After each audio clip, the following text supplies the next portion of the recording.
Assalamualaikum warahmatullahi wabarakatuh.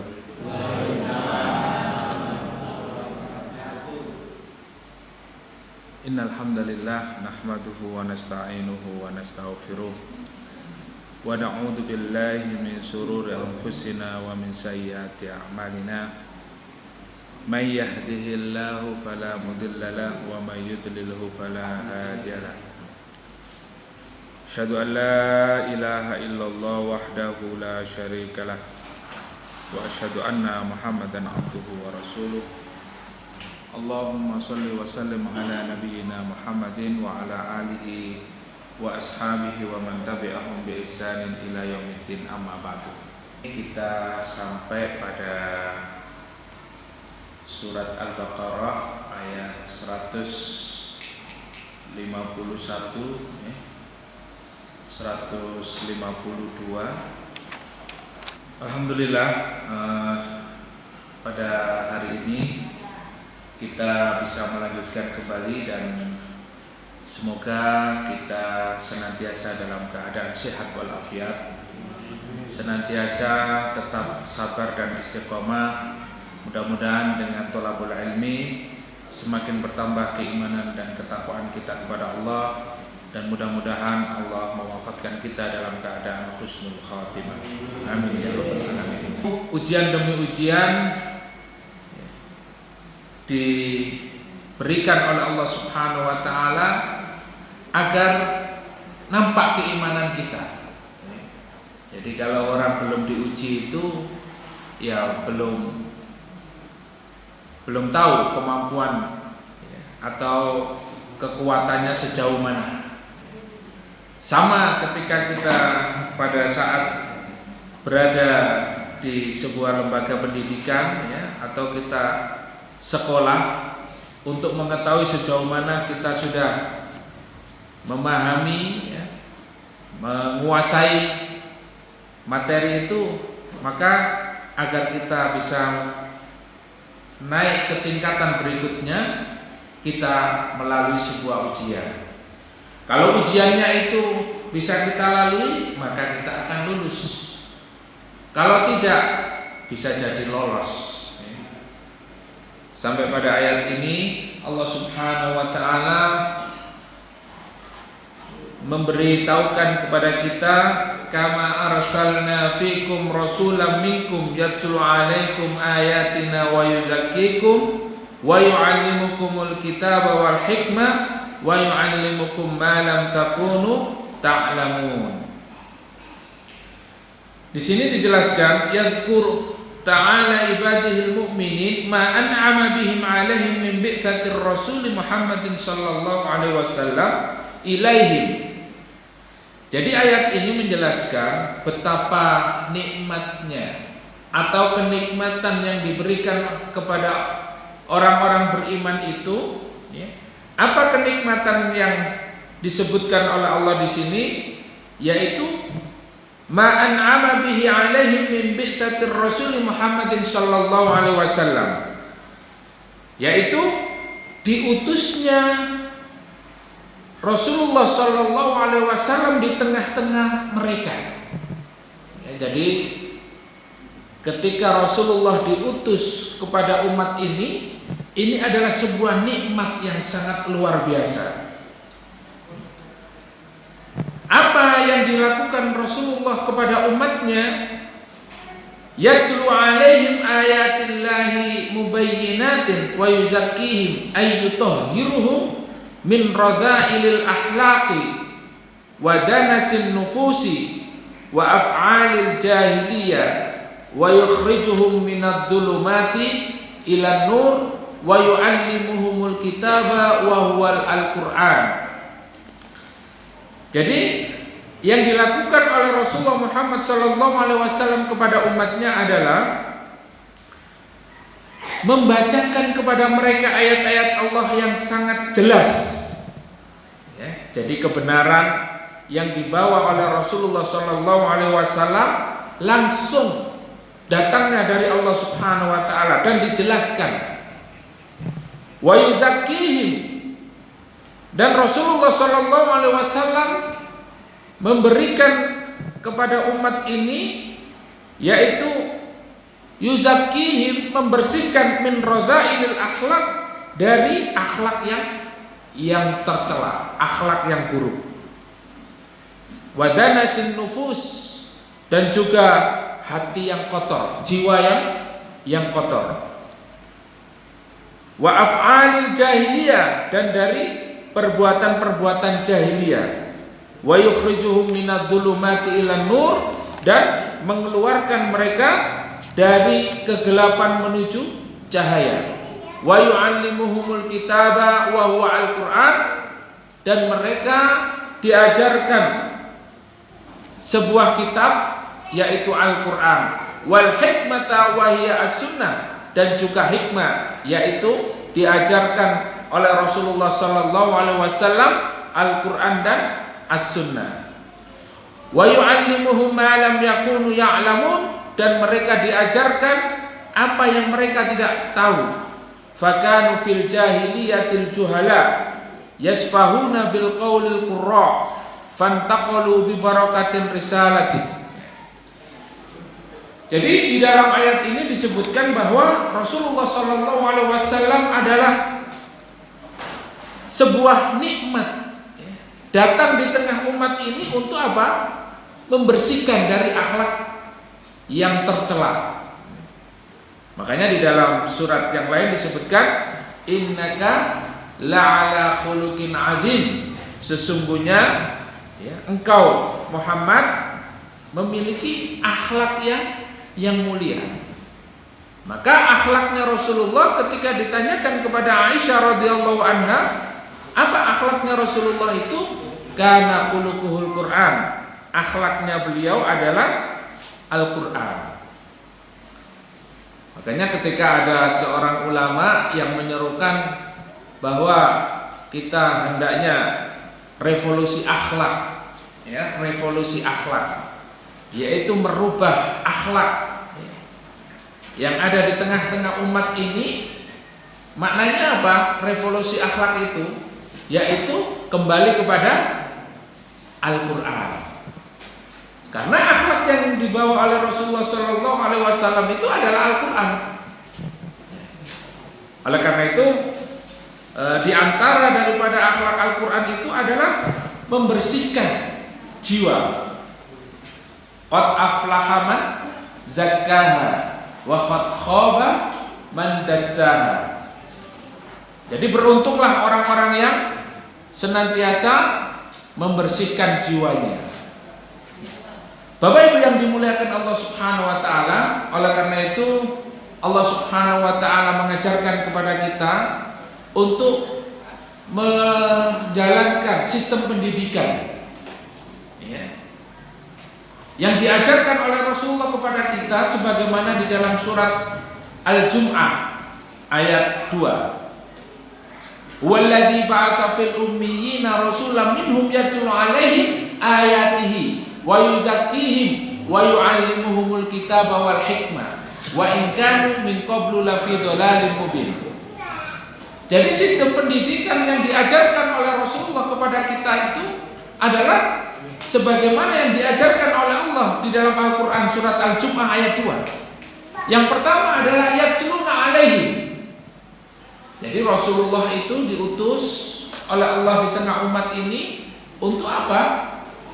Mengajarkan kepada kita, dan ini sebagai sistem pendidikan yang harus kita bangun dengan apa? Metode yatluna alaihim, yaitu metode tilawah. Tilawah ini para ulama menjelaskan tilawah ini adalah tala, yaitu yatlu, membaca. Membaca di sini adalah tidak hanya sekedar membaca, tetapi apa? Tafahum, tadabbur, membaca Al-Qur'an, memahami Al-Qur'an, mentadaburi Al-Qur'an, dan mengamalkan Al-Qur'an. Nah, ini metode yang pertama, yaitu apa? Tilawah. Jadi metode pendidikan yang harus kita lakukan adalah dengan mengajarkan anak-anak kita, mengajarkan umat ini untuk betul-betul bisa membaca Al-Quran. Tidak hanya sekedar bisa membacanya saja, akan tetapi apa? Memahami Al-Quran itu sendiri, kemudian mentadaburinya, dan yang paling penting adalah mengamalkan. Nah, kemudian metode yang kedua yang diajarkan oleh Allah kepada kita adalah yatluna alaihim wa yuzakkihim, yaitu dengan metode tazkiyah, ya, tazkiyatun nufus, membersihkan jiwa. Dan membersihkan jiwa ini, sebagian daripada saudara-saudara kita kaum muslimin itu lebih senang dengan menggunakan tasawuf, ya, lebih condong kepada apa? Pemahaman tasawuf, sufi, ya. Karena apa? Karena lebih dekat dengan metode tazkiyatun nufus. Artinya dia betul-betul membersihkan dirinya dari kesombongan. Kemudian bagaimana bersikap zuhud, tidak berlebih-lebihan, sederhana, dan juga menjauhi sesuatu yang syubhat, tidak jelas. Nah, sehingga metode pendidikan yang diberikan oleh Allah Subhanahu wa taala selain tilawah tadi adalah tazkiyah. Betapapun banyak ilmu seseorang, ketika hatinya, ruhnya itu tidak bersih, maka ilmu yang dia dapatkan itu adalah semata-mata untuk mencari dunia. Oleh karena itu Allah mengajarkan kepada kita untuk melakukan metode pendidikan dengan menyertakan tazkiyatun nafs. Bagaimana memperbaiki akhlak, ya, akhlak anak-anak kita, akhlak umat ini, sehingga apa? Kita merubah minal jahiliyati ilal Islam, dari akhlak jahiliyah menuju kepada akhlak yang Islami, minal dzulumati ilan nur, dari kegelapan menuju cahaya yang terang benderang, yaitu Islam. Yang tadinya orangnya itu keras, kasar, sebagaimana Umar ibnu Khattab radhiyallahu anhu memiliki sikap yang kasar ketika jahiliyah, pada masa jahiliyah, keras, kasar. Akan tetapi ketika memiliki, ya, sudah memahami Islam dengan baik, maka Umar ibnu Khattab radhiyallahu anhu, beliau betul-betul berhati-hati, berhati-hati lisannya untuk tidak menyakiti saudaranya, berhati-hati untuk tidak mendolimi saudaranya, sangat berhati-hati dari sikap sombong. Maka salah satu nasihat beliau adalah orang yang menuntut ilmu itu ada 3 tingkatan. Yang pertama, dia pasti sombong pertama kali, karena merasa dirinya pandai, tidak ada yang lebih pintar daripada dia. Kalau berhenti di situ saja, kata Umar ibnu Khattab, maka dia sombong. Akan tetapi harus berada pada tingkatan yang kedua, yaitu tawadhu. Hendaknya orang yang berilmu itu dia memiliki sikap tawadhu, rendah hati, tidak sombong. Dan yang selanjutnya adalah dia annahu ya'lamu ma lam ya'lam, dia merasa dirinya itu bahwa tidak mengetahui sesuatu. Karena apa? Semakin banyak dia itu mendapatkan ilmu, semakin dia apa? Merasa dirinya tidak tahu apa-apa. Ya. Oleh karena itu ilmu Allah ini luas. Diibaratkan ketika kita mencelupkan tangan itu ke dalam air di lautan, kemudian kita angkat, dan tetesan yang terakhir itulah ilmu manusia. Dan ilmu Allah Subhanahu wa taala adalah samudra yang sangat luas, dan ilmu manusia itu hanya setetes. Sehingga ketika semakin berilmu, semakin tidak mengetahui, ya. Merasa bahwa ilmu kita ini sedikit sekali. Lain dengan tingkatan yang pertama tadi, orang yang sombong, seakan-akan ilmu itu sudah dikuasai, padahal dia tidak memiliki ilmu sama sekali. Oleh karena itu, ketika kita sudah masuk pada metode tazkiyatun nafs, ya, maka kita akan merasa bahwa diri kita ini adalah, ya, sangat kurang dan memiliki banyak kekurangan. Karena di situ banyak mengajarkan tentang tazkiyatun nafs, ya. Melihat hakikat dunia ini, ya, betul-betul melihatnya ini adalah wasilah untuk mendekatkan diri kita kepada Allah Subhanahu wa taala. Tapi tazkiyatun nafs ini juga banyak dijelaskan di dalam kitab para ulama. Tazkiyatun nafs yang intinya adalah bahwa wa ma umiru illa liya'budullaha mukhlisina lahuddin.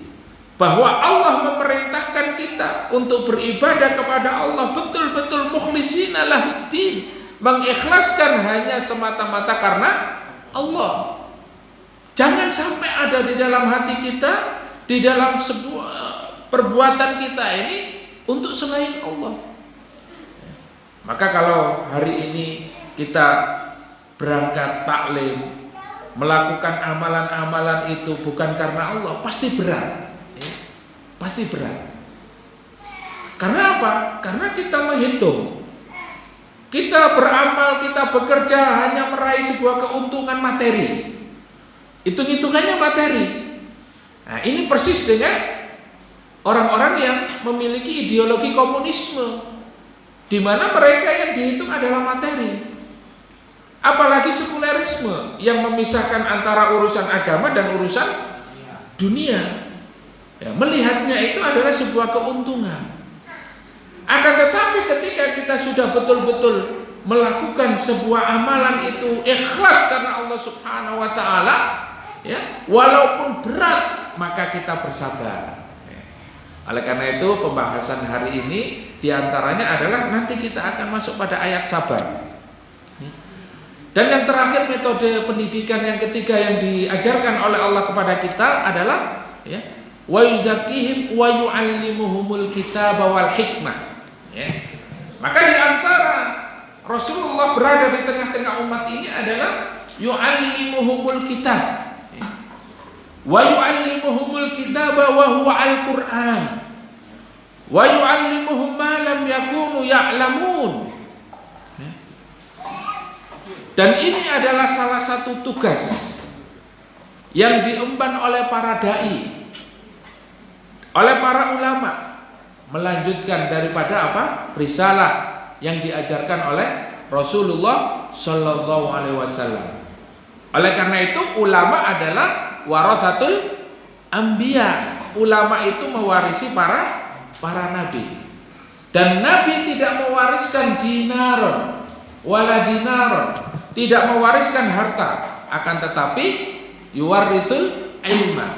Para nabi mewariskan kepada kita ini adalah warisan ilmu. Maka ilmu yang kita pelajari ini adalah ilmu yang berasal dari para ulama, yang ulama itu warathatul anbiya. Yang ulama itu menjadi pewaris para nabi, bukan ulama usuk, bukan ulama yang jahat, bukan ulama yang buruk, yang mereka itu ilmunya digunakan untuk meraih jabatan, meraih dunia, meraih, ya, kesenangan. Apakah ada? Apakah ada ulama usuk? Ada. Sudah sering saya sampaikan bahwa ada dua tipe ulama. Yang pertama ulama warathatul anbiya dan ulama usuk. Dan ulama usuk ini ada di dalam Al-Qur'an. Ya, disebutkan di dalam surat Al-A'raf, yaitu berkaitan dengan siapa? Ulama yang dicontohkan oleh Allah di dalam surat Al-A'raf dijelaskan di dalam tafsir para ulama, yaitu Bal'am bin Ba'urah. Seorang ulama yang alim, yang doanya mustajabah, yang dia itu Masya Allah ibadahnya kepada Allah luar biasa. Akan tetapi ketika dia diminta untuk mendoakan agar Musa dan tentaranya celaka, para penguasa ini mendekati Bal'am dan meminta Bal'am untuk mendoakan para mujahid, ulama, bahkan tidak hanya ulama, ini adalah nabi dan rasul, agar mendoakan mereka celaka, mereka binasa. Ulama Bal'am ini mengatakan kepada para penguasa itu, apakah kamu tidak tahu bahwa beliau adalah nabi dan rasul? Iya, tapi doamu mustajabah. Kami tidak ingin mereka mengalahkan kami. Sehingga apa yang dilakukan Bal'am ini adalah satu perbuatan yang menyelisihi, menyelisihi hatinya, dengan ucapannya berbeda.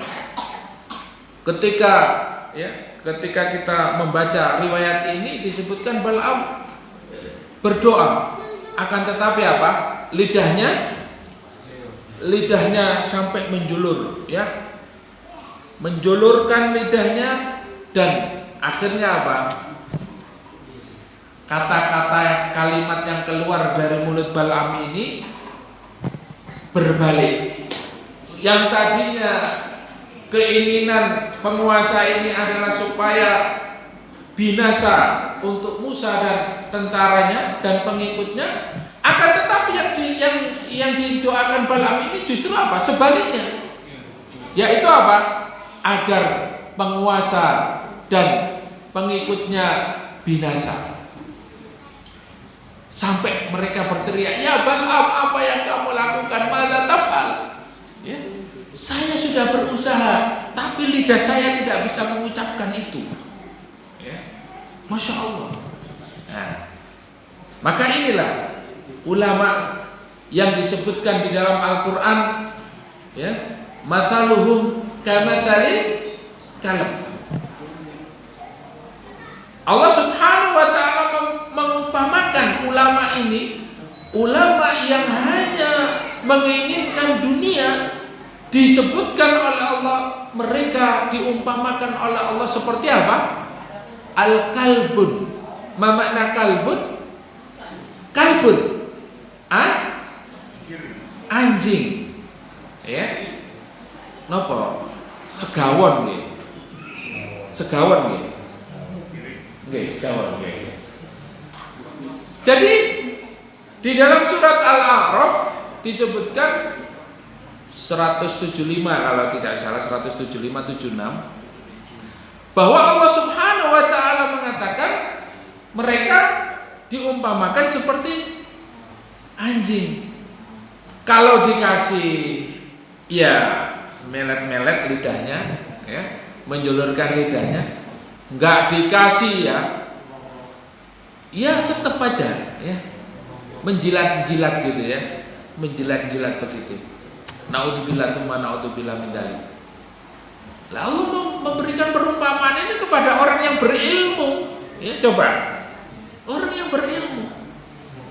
Orang berilmu saja dia bisa tergelincir begitu jauh, ya, meninggalkan dunia, meninggalkan akhirat untuk kepentingan dunia, apalagi orang yang tidak memiliki ilmu.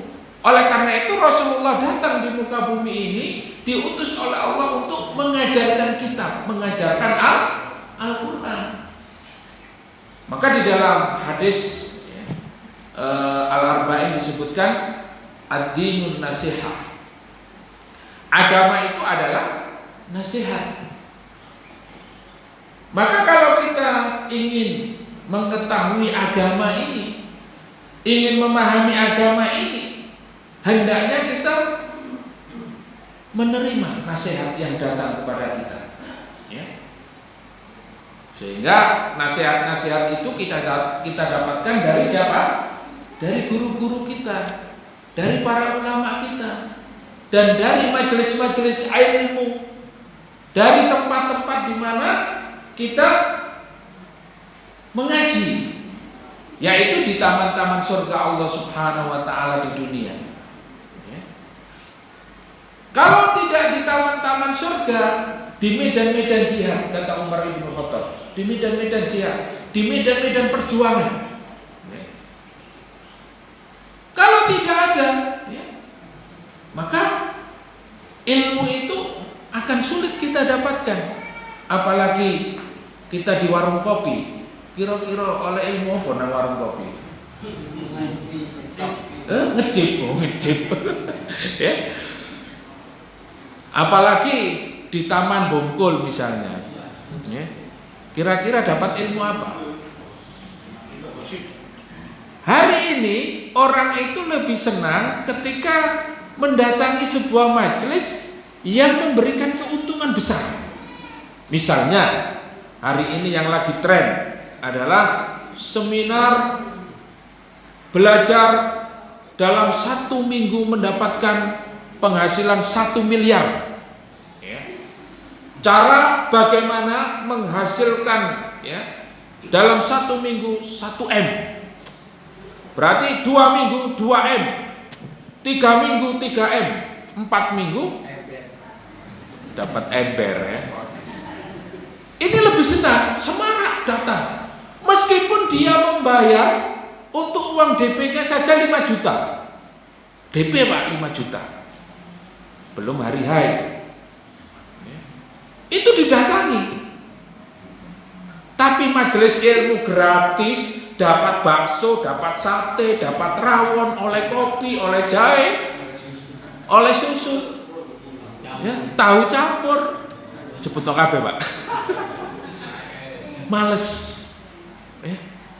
oleh opo aku nang kono, gak oleh opo-opo, malah dikelilingi kotak maneh. Waduh, ya, nek gak tak leboni sungkan, ya. Ini pemikiran-pemikiran yang hanya apa? Menghasilkan keuntungan. Majelis-majelis atau apa? Pertemuan-pertemuan yang dilihat ada keuntungannya dia datang. Tapi kalau nggak ada keuntungan duniawi, dia nggak datang. Nah, oleh karena itu, inilah, ya. Ini bukan tujuan pendidikan di dalam Islam. Maka oleh karena itu ada 3, ya, tadi sudah kita sampaikan, ya, dasarnya di dalam surat Al-Jumu'ah ayat 2, ya, bahwa Rasulullah diutus di muka bumi ini mendidik umat dengan metode. Yang pertama apa? Tilawah. Tilawah itu bukan hanya membaca saja, tetapi tadabbur, kemudian tafahum, kemudian juga mengamalkan, kemudian tazkiyatun nafs, mensucikan jiwa, ya, menghindari hal-hal yang syubhat, ya, melakukan apa? Bersikap tawadhu, rendah hati, kemudian tidak sombong, tidak hasad, tidak iri, tidak kikir. Ya, ini adalah tazkiyatun nafs. Nah, itu kan tingkatan wali Ustaz. Kita ini kan bukan wali. Jadi kalau tidak wali itu ya nggak apa-apa sombong. Kalau nggak wali itu ya nggak apa-apa, ya, berfoya-foya gitu. Nah, berpikirnya seperti itu. Kalau berpikirnya itu hanya materi. Tetapi kalau kita masuk pada metode tazkiyatun nafs ini, masya Allah, akan melahirkan apa? Manusia-manusia yang mulia. Mereka akan memiliki akhlak dan adab yang baik.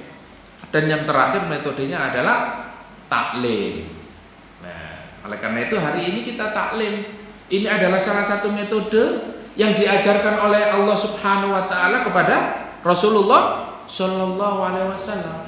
Sampai hari ini metode taklim seperti ini halaqah, ya. Kalau antum ke Masjid Nabawi, antum ke Masjidil Haram, ba'da sholat 5 waktu pasti terdapat di sana halaqah hadis, halaqatul Quran, ya, kajian tazkiyatun nafs. Dan halaqah itu banyak sekali. Oleh karena itu sampai ada ya saudara-saudara kita yang ingin belajar ya, di sana itu dengan apa? Dengan cara menjadi pelayan Masjidil Haram, ya. Menjadi pelayan. Di saat mereka bekerja di sana menjadi pelayan, ya, bersih-bersih masjid, yang ngepel dan lain sebagainya, maka pada saat itulah ada kesempatan untuk taklim. Nah, dulu para sahabat radhiyallahu anhum ajma'in ada namanya Ahlus Suffah. Ahlus Suffah itu Pak, enggak duwe penggawean, enggak punya pekerjaan, enggak punya rumah. Tapi mereka adalah orang yang alim. Kenapa? Karena mereka tinggal di pelataran Masjid Nabawi. Dan pekerjaan mereka adalah minat taklim ila taklim. Tidak kerja Pak, tidak punya rumah. Penggaweannya apa? Taklim. Taklimnya langsung kepada Rasulullah Shallallahu Alaihi Wasallam. Taklim wa taklim. Tidak hanya itu, ketika ada panggilan jihad, mereka yang pertama kali. Masya Allah. Ya. Bahkan para sahabat itu tidak segan-segan berada di pintunya Rasulullah di rumahnya. Royoan Pak. Ketika Rasulullah keluar, ya, dia berharap, ya, bawakan sandal saya, bawakan ini, itu pokoknya berharap apa? Disuruh oleh Rasulullah. Taklimnya kepada ustaz, kemudian dia mencari ilmu itu bersungguh-sungguh, ya, begitu ya. Sampai mereka betul-betul meluangkan waktunya untuk taklim wa taklim. Ya. Tidak hanya itu, mereka pun berangkat berjihad. Ya. Nah, hari ini taklim enggak, ya. Jihad juga apalagi. Oleh karena itu mari kita semangat. Ya. Metode ini adalah metode yang langsung dari Allah Subhanahu Wa Taala. Jangan sampai kita tidak mendapatkan ilmu, tidak mendapatkan pencerahan. Bagaimana kita ingin mendapatkan husnul khotimah, tapi kita tidak memiliki ilmunya. Kemudian pada ayat selanjutnya adalah fadhkuruni adzkurkum washkuruli wala takfurun. Maka pada ayat berikutnya adalah ketika nikmat-nikmat yang datang kepada kita, juga kepada Nabi Musa alaihissalam dan kaumnya, kemudian ya, nikmat-nikmat kalau kepada Nabi Musa kemarin ya pada saat waktu lalu sudah kita sampaikan ya.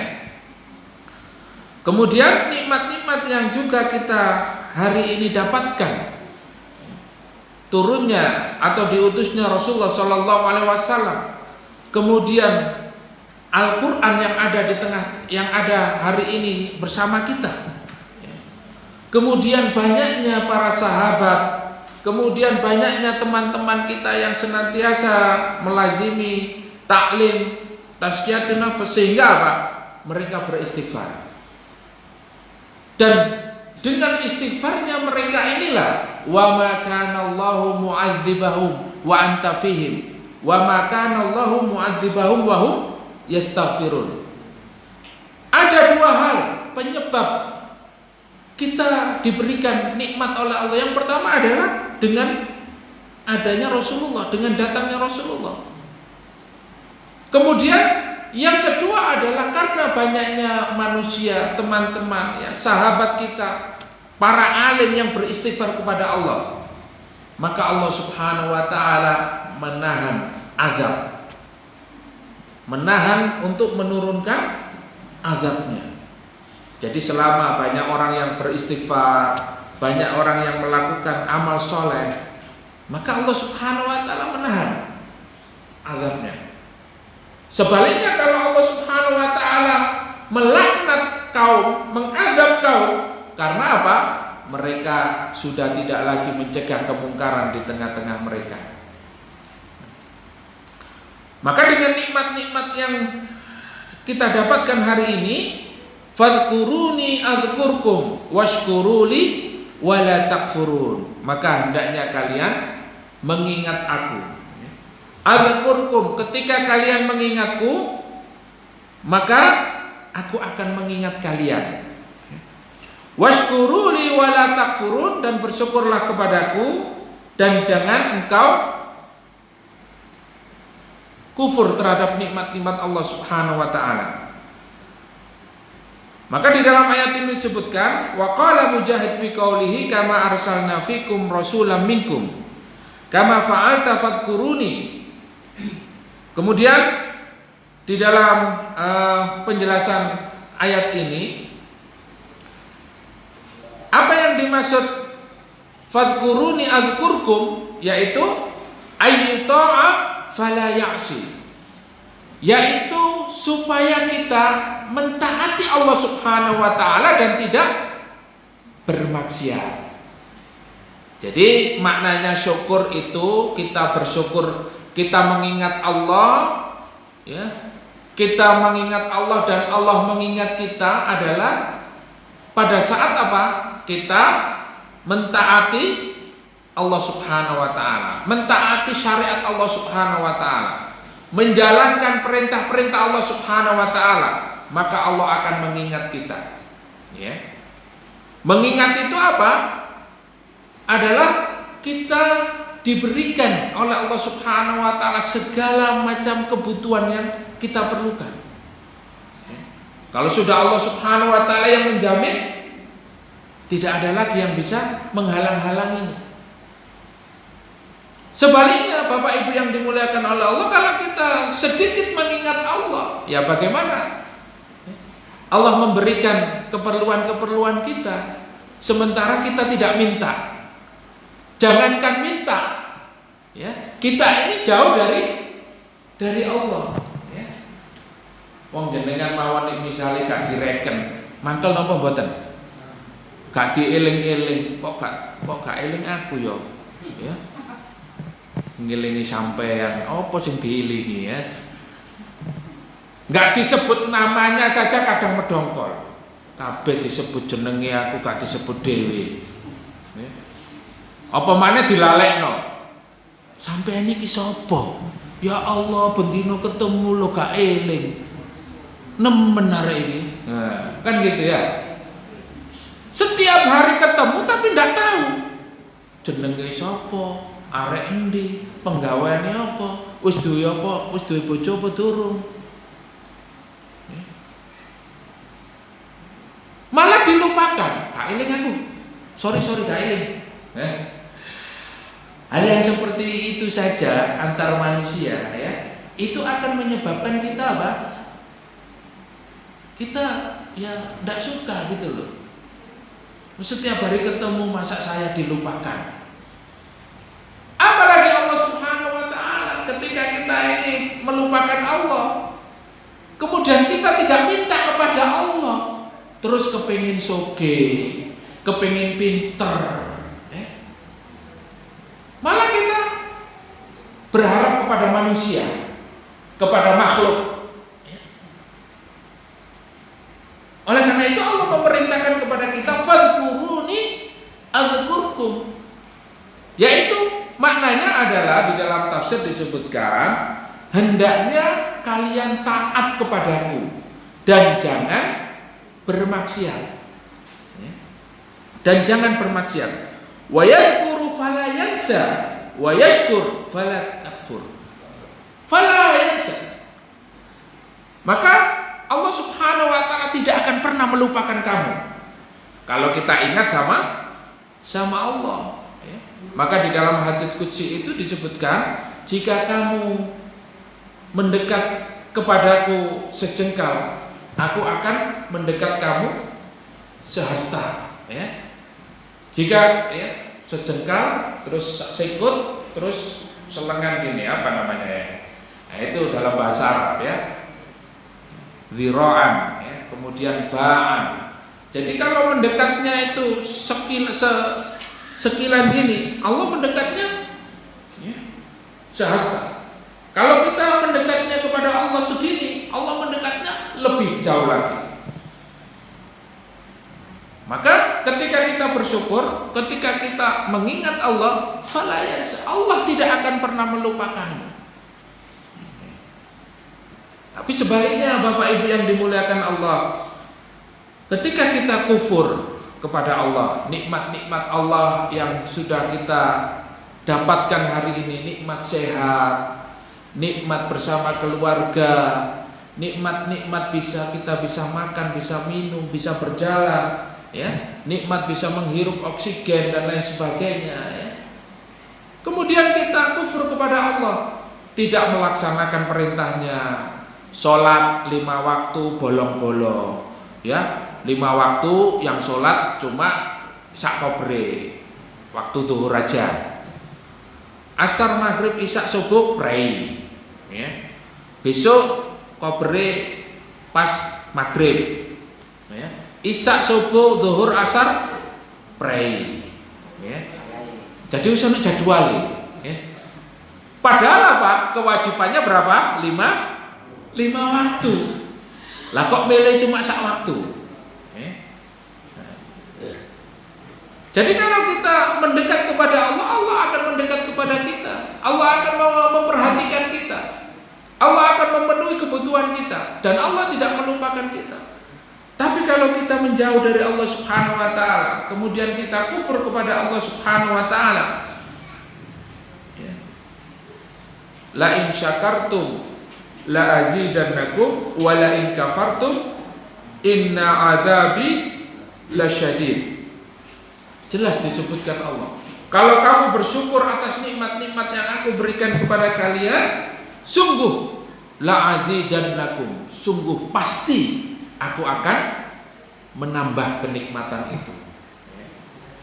Nikmat bisa taklim, bertemu keluarga, bertemu sahabat, bisa silaturahmi, mendapatkan nikmat oleh berkat, ya.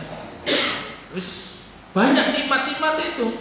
Nanti pulang, ya, lihat keluarga sehat, besok pekerjaan diringankan, ya, rezeki lancar. Masya Allah, diberikan kemudahan semuanya. Kenapa? Karena kita ingat sama Allah Subhanahu wa ta'ala. Wala in kafartum inna adzabi lasyadid. Kalau kita kufur kepada Allah, tidak ingat kepada Allah, sungguh, ya, inna adzabi lasyadid, sungguh azabku, siksaku itu sungguh sangat pedih.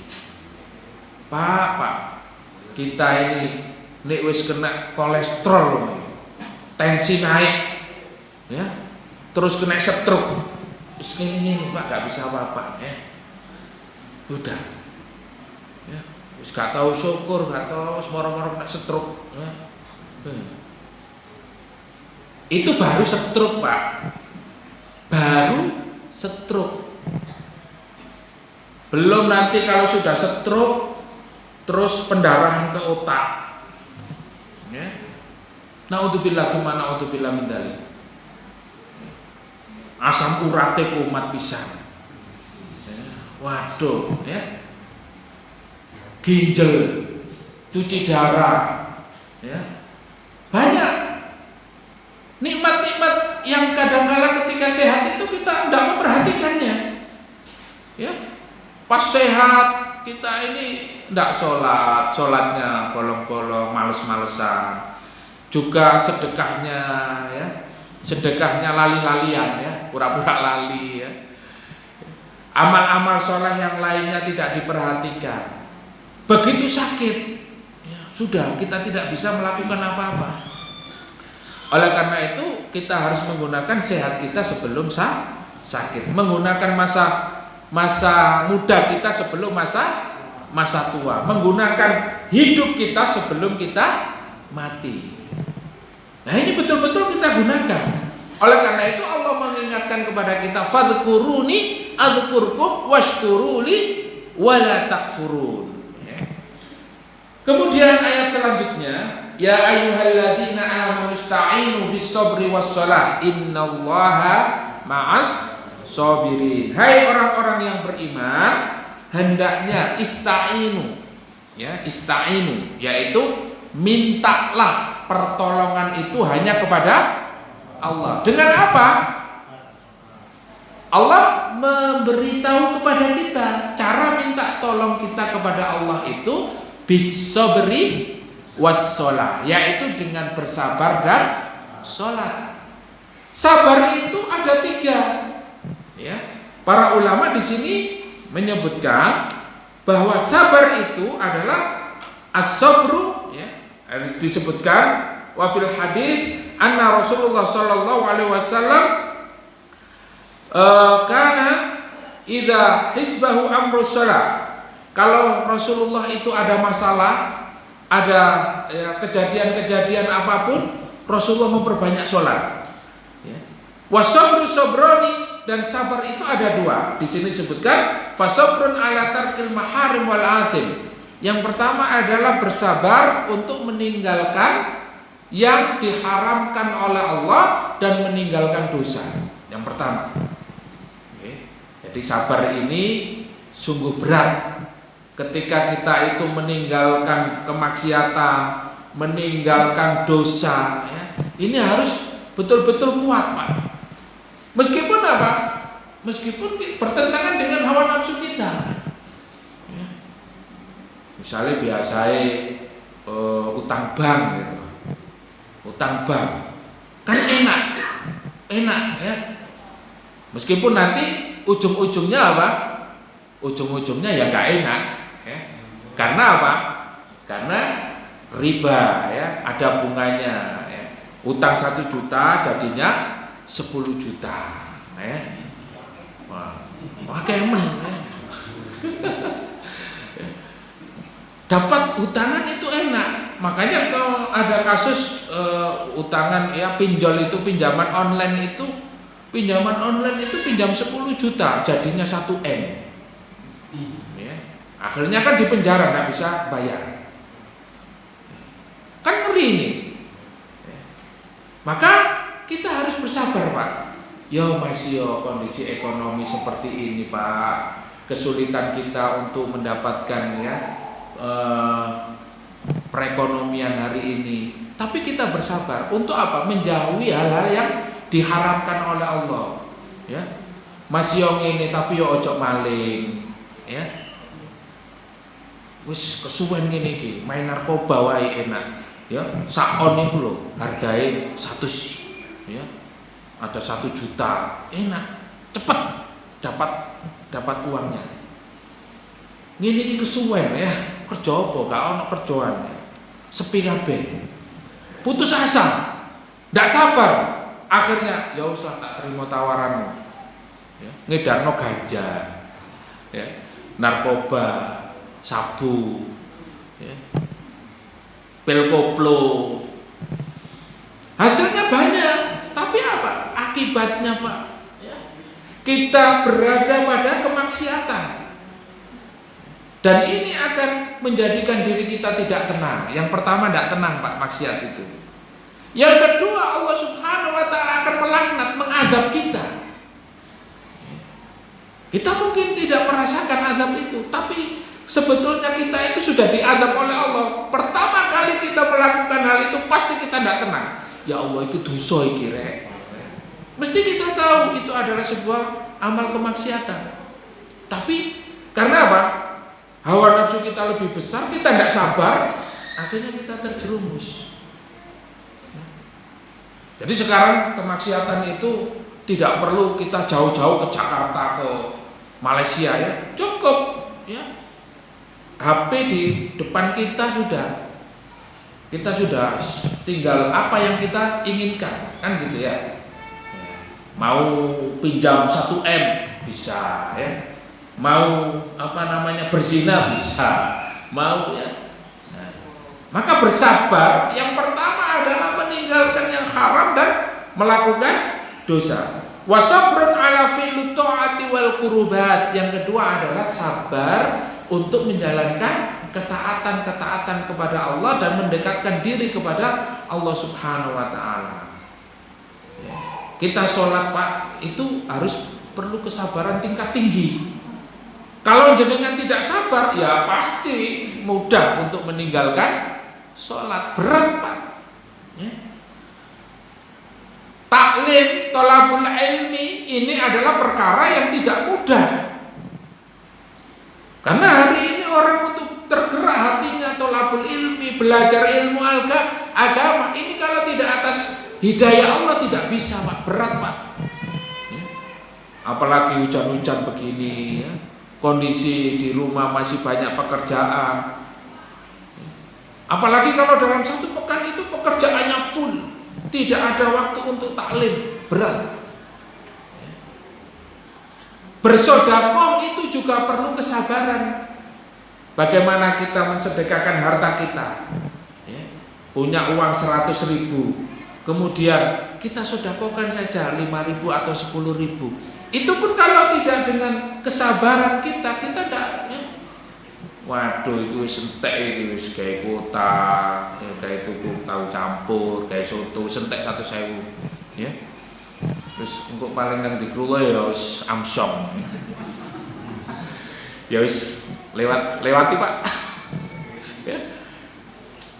Itu satu contoh yang kecil ya. Itu harus sabar. Apalagi dalam urusan jihad, berjuang di jalan Allah. Kalau tidak sabar, kita tidak mungkin ikut-ikutan, Pak. Kenapa? Karena korbannya harta, nyawa, tenaga, pikiran. Kayak apa soro-soro, apot-apot mikir, wis ana sing mikiri dhewe. Musuh Cina, musuh Amerika, musuh wis gak usah dipikiri. Wis saiki nyambut gawe ya sepi, ya. Wis sepi apa maneh sing dipikir? Ya. Gak sabar, Pak. Udah. Gak mau ruwet. Mana bisa kita mendapatkan pahala yang tinggi? Mendapatkan pahala yang besar di sisi Allah Subhanahu wa taala. Oleh karena itu, hendaknya kita betul-betul istiqomah di dalam melaksanakan sholat dan juga bersabar untuk menjauhi kemaksiatan dan bersabar untuk menjalankan ketaatan kepada Allah Subhanahu wa taala. Oleh karena itu, sabar ini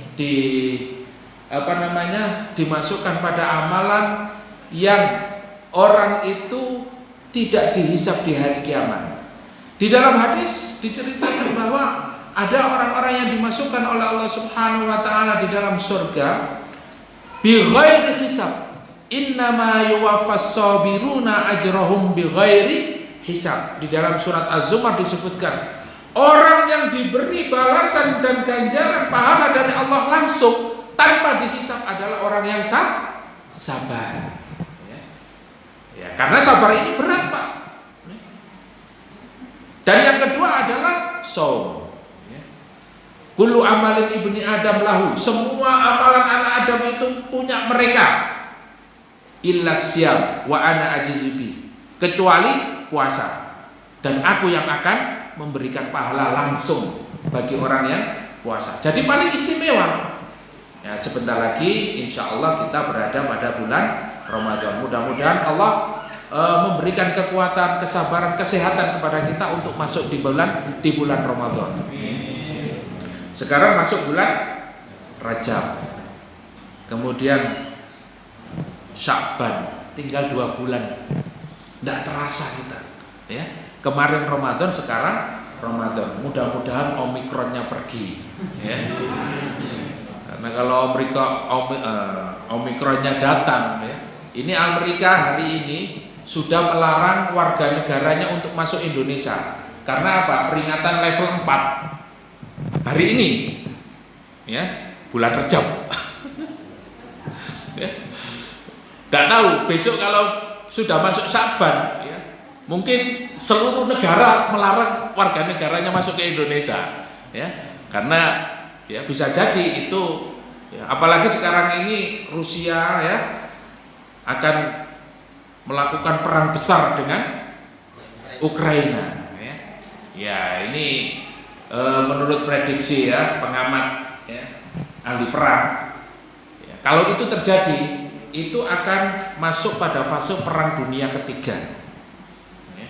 Di Ukraina ini seluruh penduduknya baik Muslim, Kristen, yang semua mempersiapkan, ya, di perbatasan ada yang membuat ya benteng dan ya, ini ya dalam kondisi tegang ya di sana. Sementara Rusia berkeyakinan bahwa Ukraina itu adalah negara yang harus dikuasai karena itu menjadi sumber apa? Sumber ekonomi terbesar. Ini kondisinya seperti itu.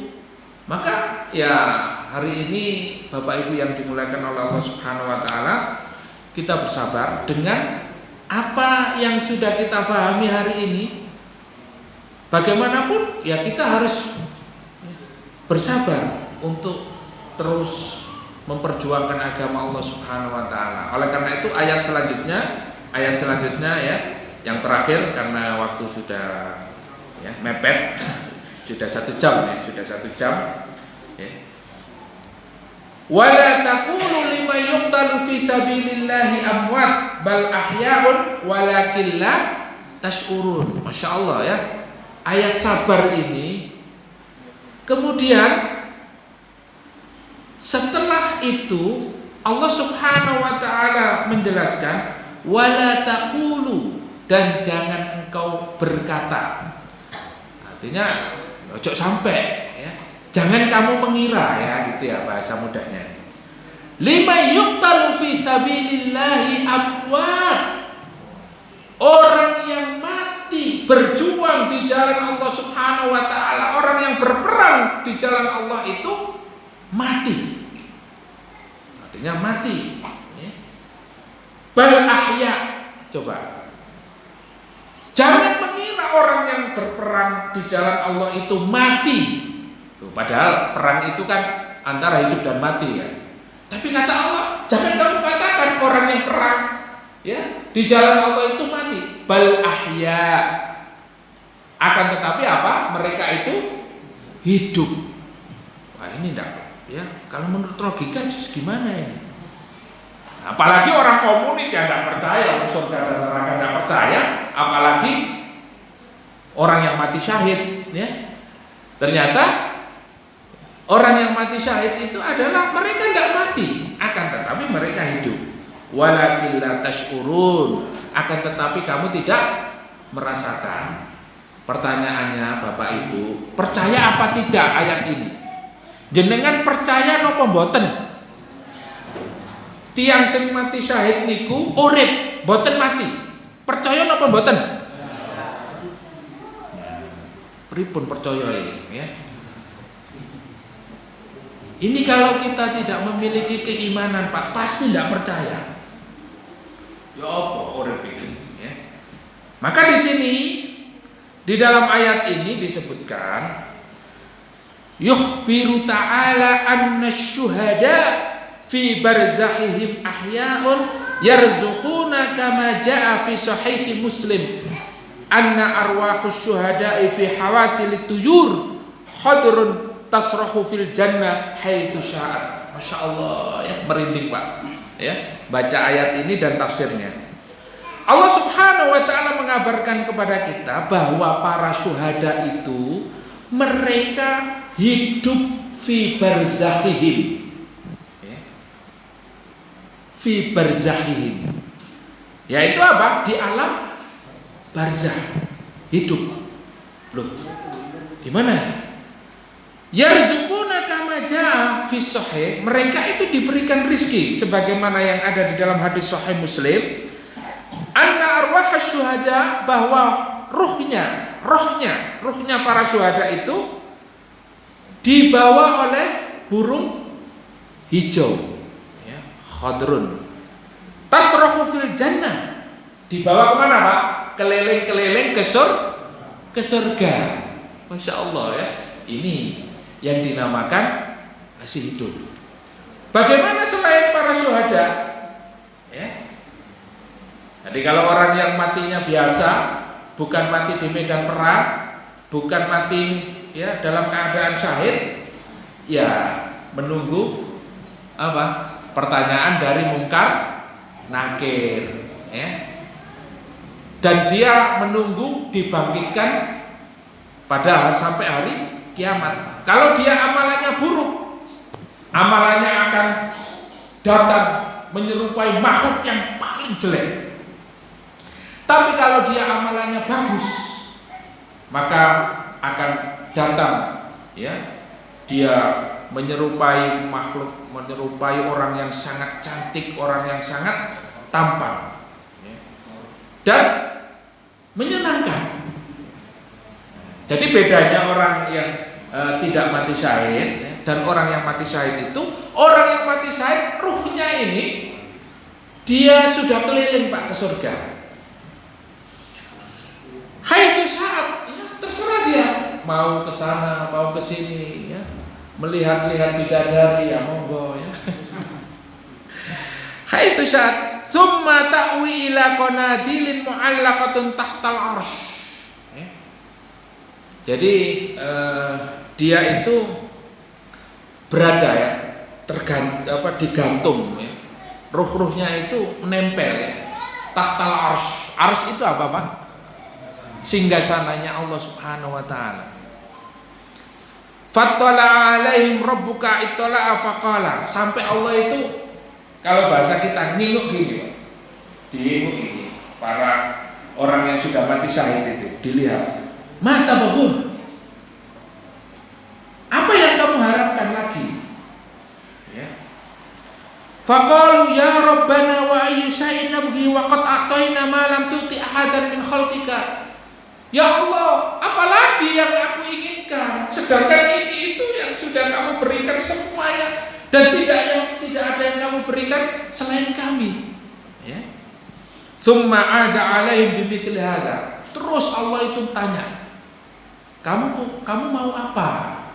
Udah mau apa lagi? Ya.